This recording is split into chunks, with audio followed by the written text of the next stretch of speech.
Yo, what's up, nerds? The time has come, finally, to start a new army. I feel like with General's Handbook 2017 hitting us like a ton of bricks, it's time to build a new force for the new world order, so to speak.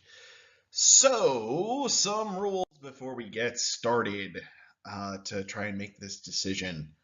Has to have new allegiance rules. It needs to be a top tier competitive army. It really can't be an army that's at risk of getting hit with an FAQ or an errata on the war scrolls or something to totally nerf something abusive. It needs to be a sustainable army that's going to be able to have proliferation into the future. Um, and it needs to not have any of those like feel bad sort of components for your opponent. So nothing like, bloodletter bombs and 27 Skyfire lists and all of that. And preferably something fairly affordable. So we start out with this nice long list of all of our possible choices. And first off, I'm just going to take out the two that I already own. I do just want to quickly point out about Khorne. My Khorne force is really more of a mortal Khorne force, which is really not that competitive. The competitive Khorne forces are running like a million bloodletters, and that is just not my style of play. I don't like it. I don't like that kind of force. I don't own that many bloodletters, nor do I want to. It just doesn't seem interesting to me at all. So there's a couple on here as well that are a little iffy. We kind of assume that we're getting Death Rattle and Nurgle sometime soon, but we don't know what those are going to look like. So I'm taking those off the list as well. Both of them definitely have some potential. They'll probably be really good once they do get their own allegiance rules. But for right now, the uncertainty makes me not want to get involved in that. So from there, what are the obvious low tier armies? So that knocks out quite a few. Darkling Covens and Dispossessed and Wanderers, I think, have no place in top tiers. Bray Herds, definitely not there. Skaven Pestilens, no way. Slaanesh, no. Flesh Eater Courts, trying pretty hard, but also no. Night Haunt, I don't think is going to really be that competitive either. So let's clean this up a little bit. So for order, we've got Fire Slayers, Kharadron Overlords, Seraphon, Stormcast Eternals, Sylvaneth. In Chaos, we've got Skaven Clan Skyer and Tzeentch. For Death, we've got Soul Blight and Destruction, pretty much everything. Beastclaw Raiders, Bone Splitters, and Iron Jaws. So what are we taking out of this? All of those feel bad forces. Bone Splitters are really only good when you take like the Cunning Ruck and have like a giant armful of dice thrown at your opponent in the shooting phase, and that's just not fun. Tzeentch is similar issues, just heavy shooting from Skyfires, lots of magic, a lot of unfun things. Skyer, again, tons of crazy shooting and some shenanigans that are just not that fun to play against. Kharadron Overlords, they're just a gunline army. Beastclaw Raiders, they've been toned down a bit, but I think they're still just, those snowballs of 6 mortal wounds are just not fun to play against. That's just not cool. And Sylvaneth, they're just not enjoyable to play against. They change the game so much that I've never really enjoyed playing a game against Sylvaneth. They're just not really a fun force to face. So that really narrows things down quite a lot. And so that leaves me with one other deciding factor. With several of these forces, they just really don't have a big model range to choose from, and so there's not a lot of variety to the force. You're kind of pigeonholed into a pretty small list of things. So that knocks out Fire Slayers, Soul Blight, and Iron Jaws, which narrows us down to SERAPHON or Stormcast Eternals. Both of these have a lot of strengths and weaknesses. Both have very large model lines. Both have some jack of all trades sort of elements and some really cool special abilities. Very unique armies. Both can really be acquired on the cheap through different means. Stormcast are in like every starter box, special pack, everything, everywhere. So there's just tons and tons of Stormcast Eternals around. And SERAPHON are an older army, so there's tons of those models around. Lizardmen were, at one time, at least a reasonably popular army. I know one of my local shops actually currently has a big SERAPHON army used sitting on the shelf, all in gray plastic too, so it's unpainted, which makes it very attractive. But a decision had to be made. So, the winner is Stormcast Eternals. Stormcast is going to be the new army that I'm going to be working on, folks. And it was a tough decision. So, why not SERAPHON? I think it's pretty likely they're never getting a new release. If they do get a new release, it's going to probably be something fairly insignificant. They're sort of unproven as being a top tier army. They're really sort of theorized to be top tier right now because of their allegiance abilities. I think they're potentially going to be really good, but I just don't feel comfortable with that. They're somewhat of a horde army, so it's going to require tons of models to purchase.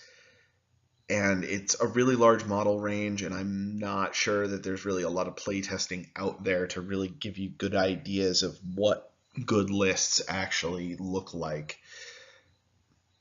They do have a large model range, but they have some pretty serious limitations, and a lot of those limitations are things that are just really good things in Age of Sigmar. Like, they have really strong shooting, but it's all at really short range, so it kind of negates the point of shooting.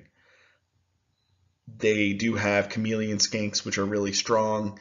Regular skinks are incredibly weak. A lot of the army isn't that fast, so there's a lot of things in there that just make it very difficult, and a lot of it, I think, is going to be a major chore to paint. Some of it can be really fun to paint. I think there's some opportunity there to do some creative and interesting things with them. But in the end, I think things really tilt a lot more towards the Stormcast Eternals. They're really the poster child of Age of Sigmar. And with that, we're just going to keep getting release after release after release. I think they're going to kind of turn into the Age of Sigmar Space Marines, where they just keep opening a new chamber and adding new models, getting new heroes. They're just always going to get something new, and that is a very good thing for an army going forward. And being the poster child of AOS, I don't think Games Workshop is ever going to let them be not competitive. They want them to be good because they're the marquee thing for the game. They're currently a highly competitive army. You see them at the top tables of a lot of tournaments, major events. I'm not sure if they're actually taking down those events, but there always is some Stormcast near the top tables.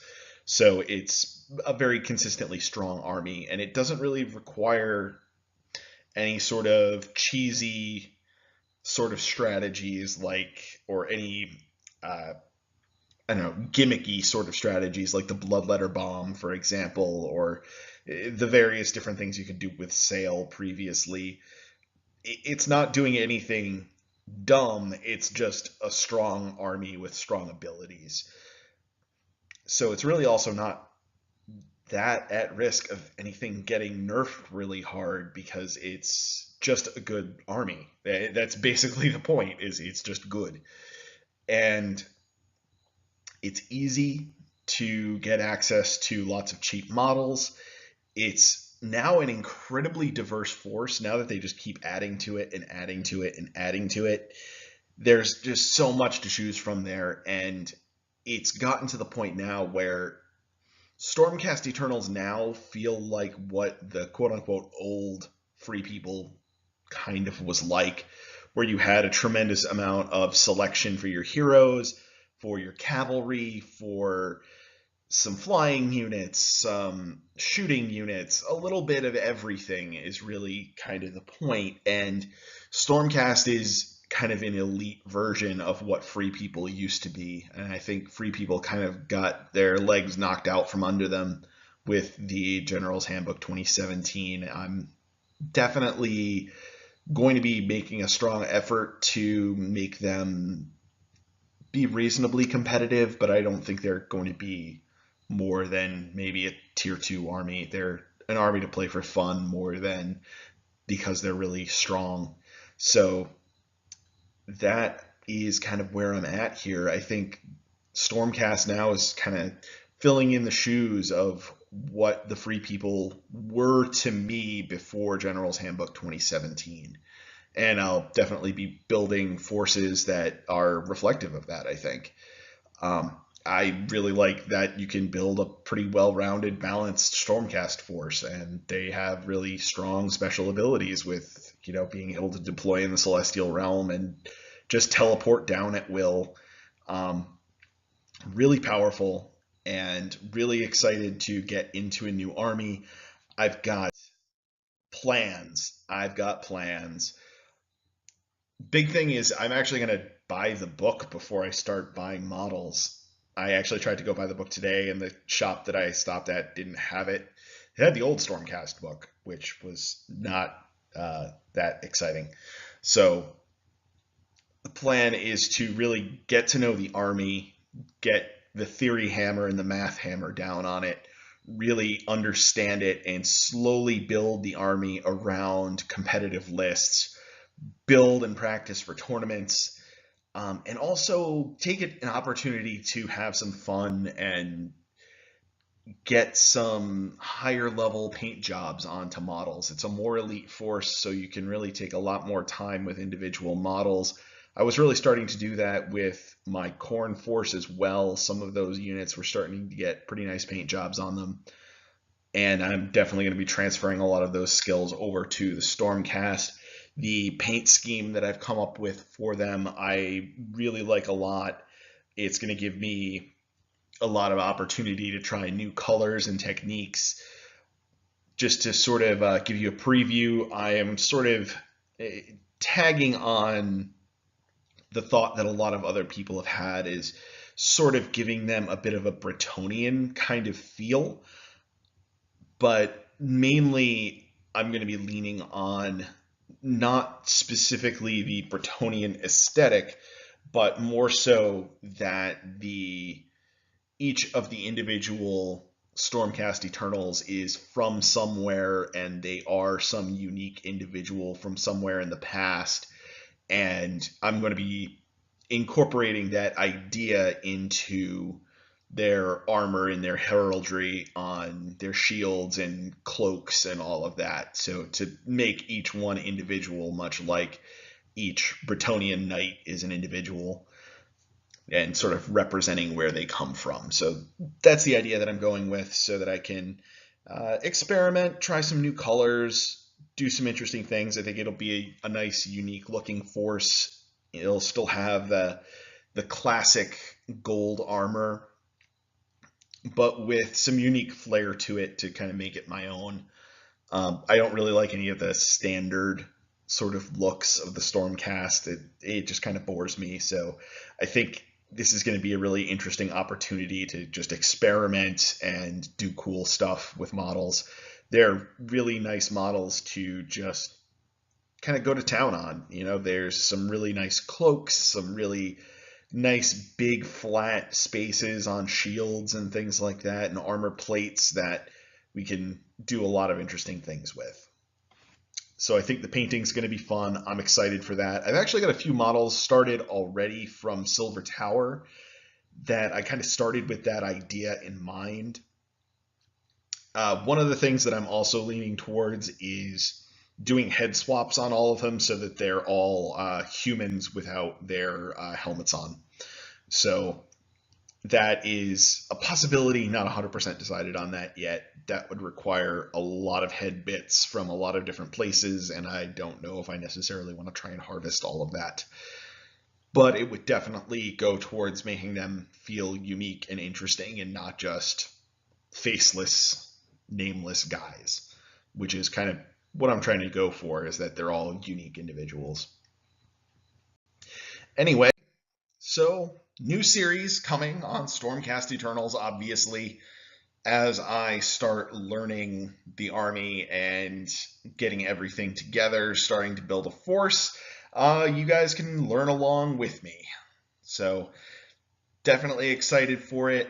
I'm looking forward to it, and hope you all join me into the future for lots more Age of Sigmar. I will see you all later.